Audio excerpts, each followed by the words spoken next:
2023 comes in with a bang. Did you hear that? That's synchronicity, Daddy-O. This is your old pal Jizzo here. And this is part 2 of a continuation, if you will, of the story, The Platinum Club, written here in my new book, All the Devils. I just thought The Platinum Club was so cool, I thought, why not revisit these ladies, say 20 years later? Whatever happened to them? Whatever happened to those crazy, hazy ladies from the 80s? Let's carry on with part 2, and it's called The G Word. Vicky drove her new car down Ventura Boulevard.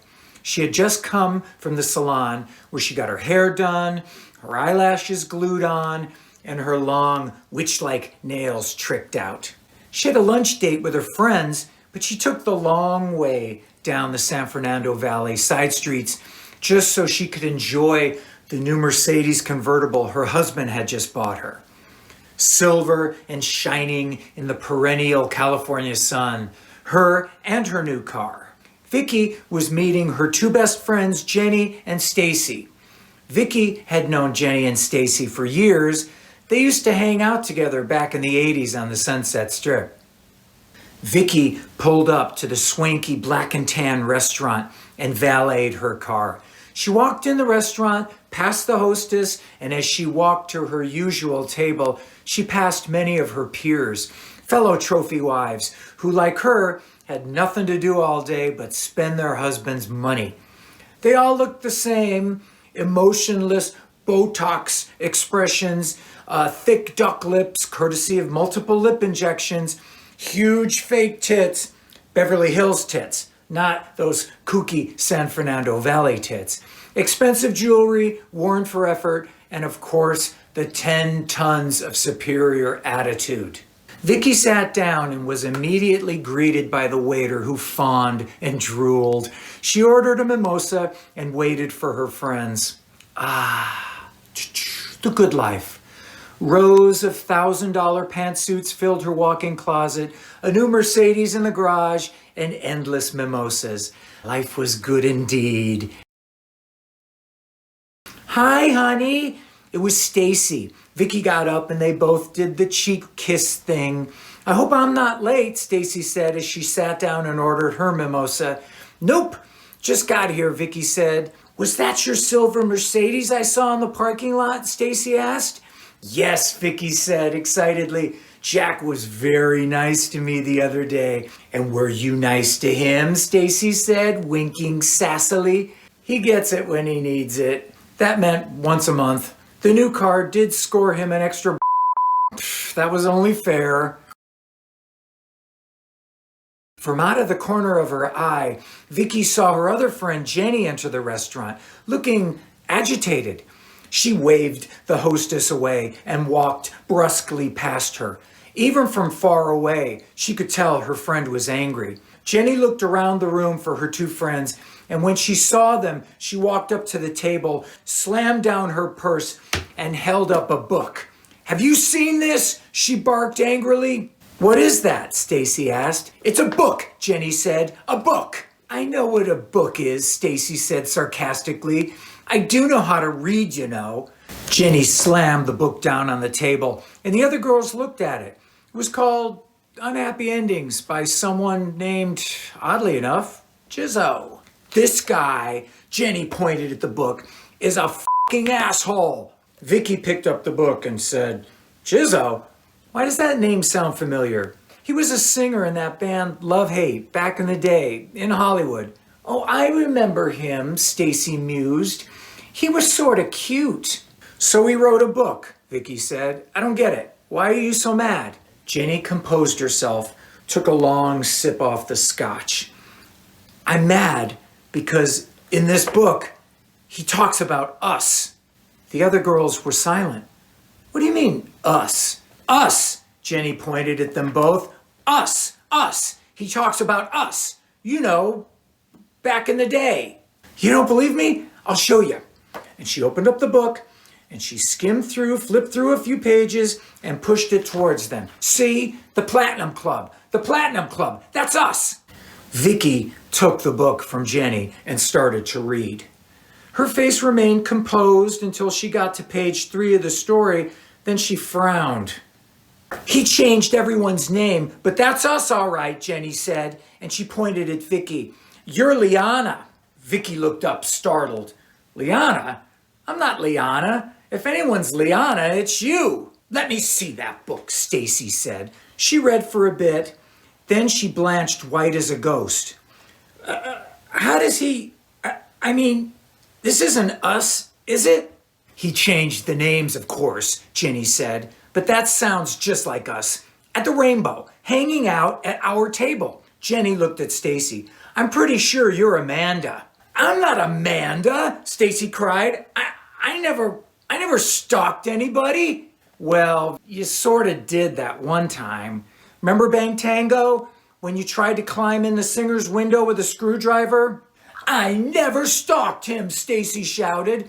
That's not fair. We were going out and we had a bad breakup. I was just trying to fix things, that's all. No one's doubting you, Vicky said soothingly, putting her hand on Stacy's arm. He deserved it. He was a real shit. They were all assholes back then, Stacy said. Stuck-up, wannabe rockers, that's all they were. Stacy read more of the book, read more about the fictional Amanda. This is bullshit!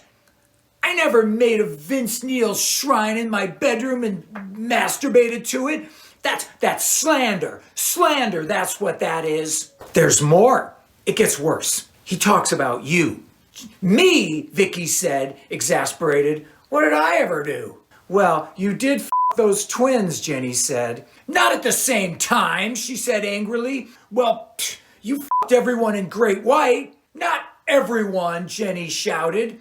Just the singer and the bass player. Well, and the guitar player. But that's not all of them. That's not the whole band. And what about you? Jenny picked up the book and pointed. That girl that everyone called Jaws, that totally sounds like you. I am not Jaws. I was Okay, I did do some modeling that was questionable. But so what? We all did. We all needed to make money. Is that wrong? At least I didn't go to Brunei. Vicky froze. You had to bring up Brunei, didn't you? I never f***ed anybody in Brunei. I was just part of the harem, Jenny shot back. I don't like where this conversation is going, Vicky said. We all did things back then. And she looked at all of them. All of us. We did some crazy things. Those were crazy times. You're right, Jenny said, apologizing. I shouldn't have brought up Brunei. That was wrong. It's this damn book. F that Jizzo guy. I did some modeling too, Stacy said, trying to break the ice. There's nothing wrong with modeling. Stripping is not modeling, Vicky explained. Modeling is being a model. Stripping is, well, you know, you did it. Well, what else does he talk about? Lots of stuff. He talks about, you know, how it was back then. Back in Hollywood. He was there, so he would know. F this guy for bringing up the past again. All the girls had conveniently forgotten most of the 5 or so years they spent on the Sunset Strip. All the late nights, all the after parties. Were we really that bad? Stacy asked. I mean, it was fun, right? We were just having fun. Yes, Jenny said. We had fun. I just don't appreciate this Jizzo guy talking about our personal shit and putting it in a book, for Christ's sakes. What if our husbands found out? All three blushed red at that statement. See, the past was a definite no-no. The past was a place they dare not cross. Jenny looked at Vicky. Your husband, he doesn't know about your former life, does he?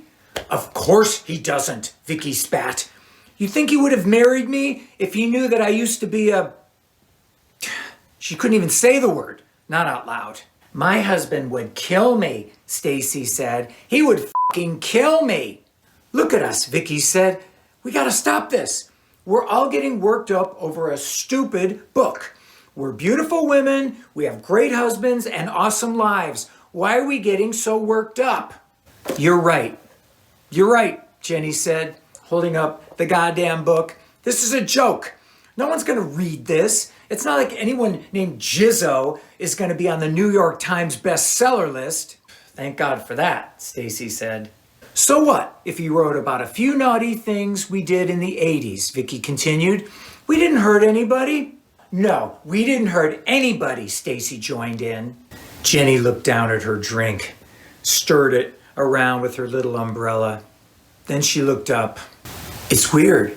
I guess I'd just forgotten about that whole time. I mean, we were bad. And she sort of laughed self-consciously. We were pretty nasty. I sort of didn't care who I slept with. It didn't matter. I just had to score that one rocker guy for the night. It didn't matter who it was, just as long as he was cute and played guitar. Do you remember that Guns N' Roses after party, Vicky said? Which one? Jenny asked. The one where we spent the night on the studio floor with the band. I do remember, Jenny said, turning red again. She was silent. She shook her head to somehow erase the memory. I can't believe I did that. I can't believe that was me. It just wasn't you, it was us, Vicky said. We did that. I must have been coked out of my mind to let them do that to me. I wasn't there that night, Stacy said. What did you girls do? More like what we didn't do, Jenny said, downing her drink and waving for another. That was another life. That was another life and another time and another place. That girl isn't sitting at this table. No fucking way. Those were good times, weren't they? I guess so, Jenny said. It was fun. Just, I don't know, reading that book brought it all back. The good and the bad. And he says it in the book, what we were. That word. Groupie. Don't call us that, Vicky said angrily. We don't use that word. We never use that word. Is that what we were? Is that all we were back then? Don't say it again, Vicky said sternly. That's a dirty word. We'll call it the G word from now on. The G word. The G word. The G word. Finally, the food came. Vicky laughed and said, "Come on, girls. I'm absolutely starving." The girls grabbed their forks and knives and dug into their expensive ahi tuna. They ate their arugula salad and quenched their thirst with several large frosty mimosas. They talked about new cars and vacations on the horizon with the family and how their husbands were such a pain. Having to go to spinning class every day was a pain too, but you had to. You had to constantly do the upkeep on the figure. You needed the constant lip shots to keep your lips full and luscious. You had to constantly tan. You had to occasionally barf up meals to stay thin, because if you didn't, your husbands might get a roving eye and start looking for a younger, hotter wife, and that would be bad, because then they would have to hire an expensive divorce lawyer and take the husbands for everything they've got, and take the kids, take the house, take it all. They didn't want to do that, unless they had to, of course.